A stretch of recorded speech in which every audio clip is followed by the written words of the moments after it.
So briefly, we just want to give us a little time for our big uncle, Uncle Musa Mama, to come and talk to us briefly. Please a round of applause for him. Thank you.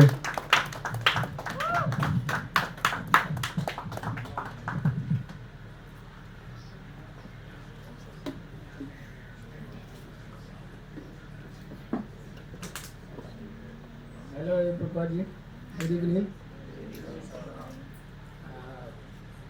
Sorry I just popped in and I'm not dressed like you, so I'm coming from a wedding. Happy Independence Day. I just want to share about my story to encourage someone this evening. I'm writing a book, and the title of the book is God Has a Crane. God has a crane. And before I do that, I want if somebody will guess my age. No? 50. 49. Known as 79. 55. All right. 99. No, nobody has. It's okay. 20. It's all right. Nobody has gotten it. I'm 42.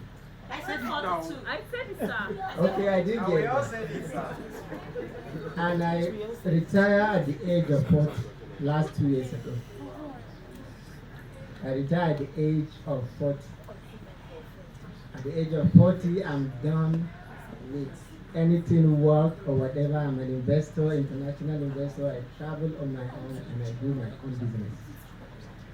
And sometimes when I travel, I meet people outside and I say, this is who I am in Nigeria. You know, in developed countries, you see them retire very early. And in Nigeria, it's not common with us, but I can beat my chest and say, at the age of 40, I retired. So from my book, from the little extract from the book, I'm going to read something. Please pay attention to it.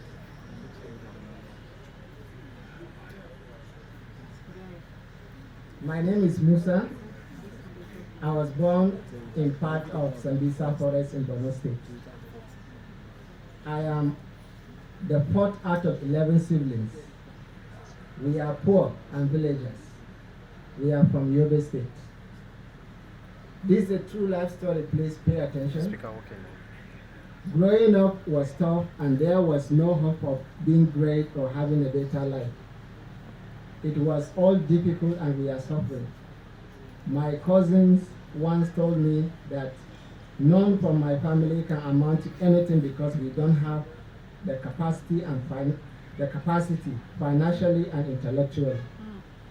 So after my diploma certificate, which I managed to obtain in Polytechnic, my parents asked me to consider other siblings of mine, and that's all they could do for me in education. It was a terrible situation, and I resolved to seek the face of God. I came across a book titled The Prayer of Jabez. You know Jabez in the Bible. And after reading it, I told myself that if God can change the life of Jabez, he can also change mine too. And this inspired me to go for a rigorous personal prayer session. And God showed up. Since then, my life has never been the same. I got courage to further my education, immaterial of my parents' resolve, and I graduated successfully. Before I finished from school, one of my lecturers said that I will amount to nothing, to the extent that even if it were for me to sell tomatoes, I won't be able to sell because I am not sound and intelligent. This is true when I was in school. This also made me to go back to God in prayers as usual, and I had a voice in my prayers that telling me that if I trust in Him, I will be above my contemporaries. After my studies, while serving as a copper, I got married. Very dangerous. And immediately after serving, I got a contract of 145 million. I don't know how to do it. This was how it started in Damaturu, Yobe State. However, this was followed by a sad event. I lost my brother, the eldest in the family, 3 days to my wedding. And 1 year after, Boko Haram killed the second born of our family. They saw him with a Bible and they just put a gun and killed him. I picked him to go and bury him, and I just keep the Bible as a testimony. So he was seen holding the Bible and coming out from church. Last year, my parents died. Both of them died within the span of 2 months. This year, my immediate elder brother died. It was so painful for me. After about 2 years of marriage, I came to Abuja with my family because of the Boko Haram fighting and killing of Christians in my place to look for what to do, and God's hands continue with us. Within the last 7 years, I have worked for more than 10 billion naira within the last 7 years. Let me stop here. I will not continue because some of them are so private. Now, I'm trying to share this story.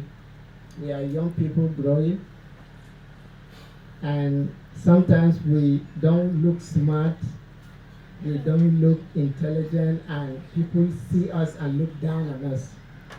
This is exactly what happened to me. When I came to Abuja, this land we are on it, it was a dash, somebody dashed me 10 million, and I just rushed to get this. And after getting this, it took me 6 months to come up with this. And the day we did the groundbreaking, even my pastor cannot come because this boy is going to waste our time. I don't even have 100,000 when I did the groundbreaking of this place. And it took me 6 months exactly to finish this structure. So I'm going to encourage you to be strong, to be hardworking as a young man or a young lady. Trust in yourself, trust in God, and please don't be discouraged. At home, in the youth fellowship, I cannot even present myself among my peers. I remember my pastor at home has to call me and say, "Why are you quiet? Why are you different?" Because I cannot meet up. But deep within me, there is a lion that I feel I can do anything. I don't have money, but if I want to buy an aeroplane, I can go for it and I will get it.